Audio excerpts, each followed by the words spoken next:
Okay, I'm going to give you some pro tips now on the contract to buy and sell. So we're going to do it the same way. We're going to do a quick start. We're going to grab contract to buy and sell residential.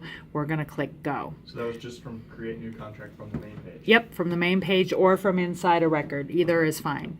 And then I'm going to, again, pull down to the contract that I want, which is master buy and sell. I'm going to click to the client database. I'm going to add Roxanne Staples. Wish I would have had this class sooner. We're doing it all again. Oh, yeah. Well, it all of a sudden dawned on me. I asked Bree, and it appears that nobody has taken any classes on this. So I took one, but it didn't get into the good shit. templates or right. It was just really the beginning class is just really. It was chimpanzee shit. Yeah. Right. Okay. You can throw your poop. Okay, so now this is going to be a little bit different, right? Because what I'm creating an actual property, and I'm going to show you some pro tips on here to really save you some time, right? So let's start out with what is the address of your listing, Tom? 2635. 263. My current one? Yeah, 5. 2635.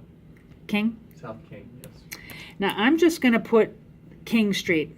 I'm not even going to put street. I'm going to go super simple. 2635 King and then the city. That's Denver, right? Yes, it is. Okay. So now I've got Denver. I'm going to have closing instructions. That's pulling up from the template itself. Let's say I needed a post occupancy. I could, is that in here? No, it's not. Okay, so now I've got this all handled properly. And you notice too, in each one of these sections, it's got click to watch tutorial video. Woohoo! Right. Just saying. All right, create parent contract down here. All right, now it's created these two. So now I'm going to go in here and let me show you something cool as hell. We scroll down here, right? Normally you'd be typing in a legal description, blah, blah, blah, blah, blah. All right. Well, the first thing I'm going to do is go down here and click on this Save Time link above the address. It already is going to pull in what I already had in there, 2635 King. I go simple with no south, no north, no south, no east, no unit, because that's more likely to have the program pull the data I want. Then I'm going to pull down the city, Denver. Shut up.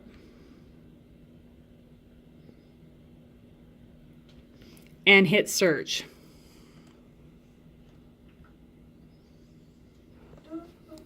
Look at that. There's the listing. Now, it's important because some people, like me, never deactivate listings that I had 93 years ago. So it is not unlikely at all that when this pulls up, there's more than one listing showing. So make sure that whoever the listing agent is showing here is who you found on the MLS, right? So now once we've done that, I'm going to click on this. This is going to link to Tom's CTM for that listing. So all the things that he put in there, the seller's names, the legal description, the remote controls, all of this stuff, we can pull right in by clicking Select All. Wow. Now I'm going to go through and look and see that there's nothing onerous, because sometimes people will put inclusions or exclusions in here that I don't like, right? But you could still change it once you. You can change it in the contract if you want to. Yeah. Then I'm going to import. Now, these changes are not going to stay in here or convey into this contract until I click the Save button over here. Now I'm clicking that Save button. This is Ryan. And like everything else, this date up here is going to show the date when the template was created, so I'm going to fix that. But look how now it auto-populated in the legal description, the address of the property, the inclusions. I'm still going to have to go in here and edit stuff for the wherever the NAs are. I'm going to have to fix that, and I'm going to have to edit where the parking, storage, and facilities, the inclusions and the exclusions, wherever you see the word edit, you need to change that, You need to either put non-applicable or something that is applicable in there. That's the way we've written these templates. Another time-saving deal is this auto dating and deadline. So you can create a new template. You can create Chrissy's dating template if you want to. So where did you get to that again? It was This was right above the dating grid. okay, auto dating Right? deadline. Auto dating deadlines. So like I said, whenever you see an orange link, something super fucking useful is living in there. Click on it. Right? So now I've got several templates already saved up here. I'm going to take a 60-day template. This is the one that we used for your kids, right? So now I'm going to pick this up, but it's going to show us what this template is, and I can go change all these things. You see, I can trigger it off of the contract date or the closing date or MEC, which is mutual execution of contract. So you see the alternate deadline is 4 days after mutual execution of contract. Record title is 6 days after contract. Record title objection is 7 days. So you see I've got 6 days, 7 days, 6 days, 7 days, 7 days. I kind of scroll down here. You see I've got nothing for all the buyer credit information, all the stuff we'd have for a seller financing.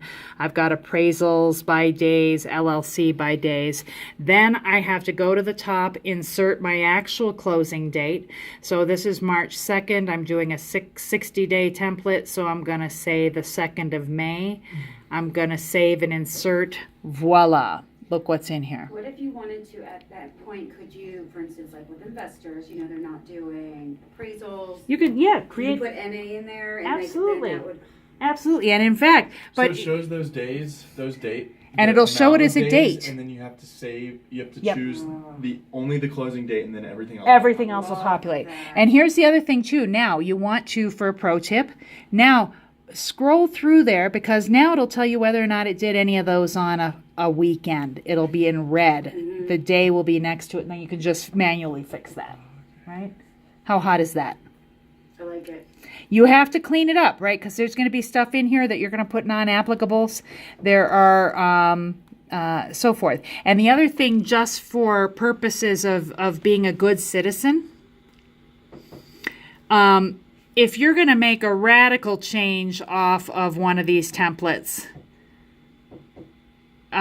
create a new one, right? But it really doesn't matter.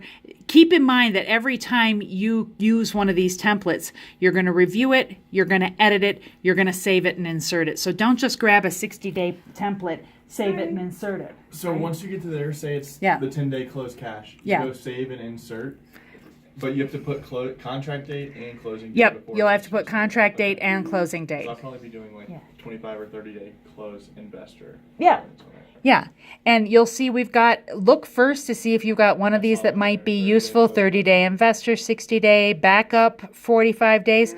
This one, 20, I like a 20 and a 21. the backup 45 days, right? I've got all of these. Check these out. So if it's a backup offer, I've got 6 days after MEC, MEC, MEC, MEC, and then I put in the additional provisions, then I just go through and I change this rather from MEC to acceptance of first contract. Donna, did you need something? Just a query. Yes, yes. Do you have any clients who are thinking of remodeling a kitchen? I have a client with almost new cabinets that they don't like. Damn. So a whole kitchen's worth of solid wood cherry cabinets.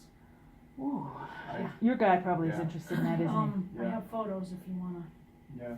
He's got an investor. Yeah? Yeah. I mean, these are I Over in mean, they're the- solid wood. I mean, even the sides Yeah, and bottoms. Yeah, they're nice. He's about But to they be gotta doing another come get 'em. property. Okay. They just Have have to to be come doing get them. another I mean, one we're next to the talking Waiting Hours. Island and. Uh-huh. Hang on, that's my little house. Okay. Okay. An island with drawers. No, I know, and probably the counters too. And so she's at the point of just making an offer. So, yeah, Okay. I mean, it's sweet. Thanks, Donna. You bet. So. I'll see him in a little bit. So Okay. I'll mention that. So here I did this for a backup offer, right? And just to show you how creative you can get with this, right? Now, MEC, what does MEC mean on our contract? Usually executed. Contract, right? Mutual execution of contract, right? So this won't work for a backup contract the way it's written. But when I write a backup contract, I don't want them to have to do an inspection, do an appraisal, even give earnest money until we've moved into first position, right? So a backup offer that's in second position, I want all these dates triggered after the termination of first contract. TFC. So now I will manually go in here and change all of these dates to TFC, TFC, What TFC, does TFC mean again? termination of first contract, and then I will go define that term in the additional provisions. How slick is that?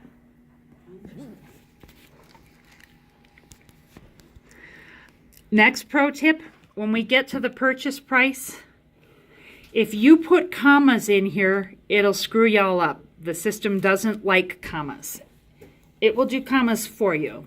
So you put 200,000. If you're having any type of problem where the numbers aren't pulling down, right? So I put in 200,000 for purchase price, and let's say I put 3,000 for an earnest money, and I put a comma in there.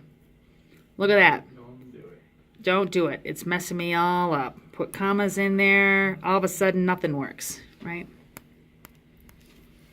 So no commas in the money part. Again, we've got templates. We're going to want to check the MLS to know who we're putting the earnest money to, right? We've got, and you want to read through this because we're using a template. Hey, Arnie, how you doing? Come in. We're talking about some pro tips on CTM. Oh, okay. Yeah. Just because we've got a template doesn't mean you don't read every line of this thing, right? Because there are things that we didn't put in the template, like the buyer does or does not have funds that are immediately verifiable and available. We're only putting stuff in the template that's going to be the same each and every time. Okay. So here we've got the new loan assumption. I'm going to scoot on down. A common mistake I'm seeing in everybody's contracts is not checking off deleting the parts of the contract that can be deleted, right? So assumption, we're always going to omit that. I've never done an assumption in all my years of real estate. We're going to seller private financing. I've done one seller private financing. So When we're admitting those, because I do take those out. yeah. Do we need to fill in those blanks and put the NAs Nope. in? Nope. Because it just, how it'll I mean, print that's off. what I thought too. I've been How doing it'll it just to print be off safe, but, is the whole provision is it's gone, Yeah. and it'll I say, don't see it either, but I didn't know if like. nope, you're good. Right there, Chrissy.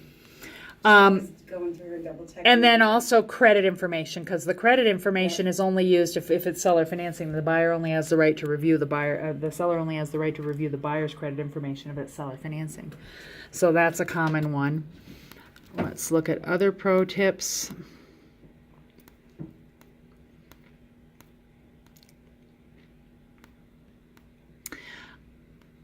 Down here,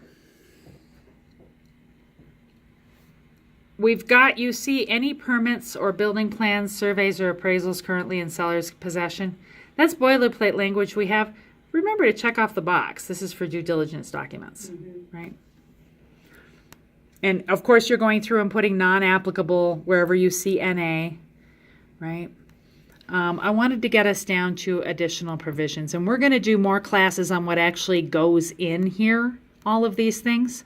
But this gives you enough to actually just function within the damn software and get it started for one of us to review. I had questions on the clauses for additional provisions. Here is our clause manual, right? So if you click on this, we've got clause, if you see RW, I wrote it. If you see D. Cox, that's the attorney wrote it. We like D. Cox, right? So let's say we're doing an appraisal guarantee. Low appraisal, seller, buyer brings cash. Low appraisal buyer, so this means that it's for the benefit of the buyer, so we're asking for an automatic price reduction. Or low appraisal for the buyer brings some cash and there's a price reduction. So he's written 3 different versions of these depending upon what you want to do with that additional provision. Sometimes if you're not sure, just select all 3 of them and then start deleting, right? So if we're doing buyer brings cash, this is for the seller's benefit. But we're writing this, in this case, I'm writing it for the buyer's benefit, right? Because I want them to get the offer. So now this is going to insert it. And he gives us the bare bones with the expectation that we're going to edit. So in the appraisal, in the event that the appraisal states the appraised value is less than the purchase price, buyer agrees the buyer will bring up to blank, got to fill that in, of additional cash. Read the whole thing to make sure there's nothing in there that's wonky. Now, I say that because look at the second half of this appraisal guarantee. When I'm representing the buyer, I always delete that second part because this was written for the seller's benefit. Warning, despite the buyer's representation, the broker's lender may still take issue with the buyer bringing additional cash, yada, yada, yada. So this is a seller beware clause. So I'm going to just pull that warning out of there because I don't like it. Doesn't do what I want it to do. Now I've got my clause, right? I can pull additional disclosures after 1978, backup offer, right? So this is my language for a backup offer, especially since we just did the termination of first contract. So look at this. It says seller is currently under contract to sell to another buyer, first contract. Buyer's contract is contingent upon the termination of first contract in writing. Upon termination of first contract, seller shall notify buyer in writing within 24 hours. Da, da, da, da, da, da, da, da. The term TFC means termination of first contract and shall be the date upon which the first contract is terminated and the buyer receives written notice that the above contingency has been removed and this contract is in full force and effect. Buyer may terminate this contract at any time prior to moving into first position by notifying the seller in writing. Right? So there's all kinds of shit in there. Get in there and poke around. Right. You need to split? I have to go, but I will continue recording these. And I didn't pick up on a few of the things. Are you loving this? I didn't pick up on some of them, so I'm gonna... I will have I got little recordings. Okay, thank you. Okay. You'll see clauses other areas, right? Here we've got a clause for, and it takes us back to the same clause menu. Shut up. Shut up. Where did you find that? Select clauses to add where you click on it to get that? It's like right above to the right. Right here. Right where? Can you point? Oh, thank you with the pointer. Yeah. It's right here to Got the, it, I see it. and the one that we most commonly use is additional provisions, Got it. right? I You see it. also see right here in the doc list for attachments, you can go right in there and attach, broker disclosure, anything that you want to attach to the contract, you can put it right in there with a doc list if you want to, or just type it. That's what I usually do. So now I'm going to save this.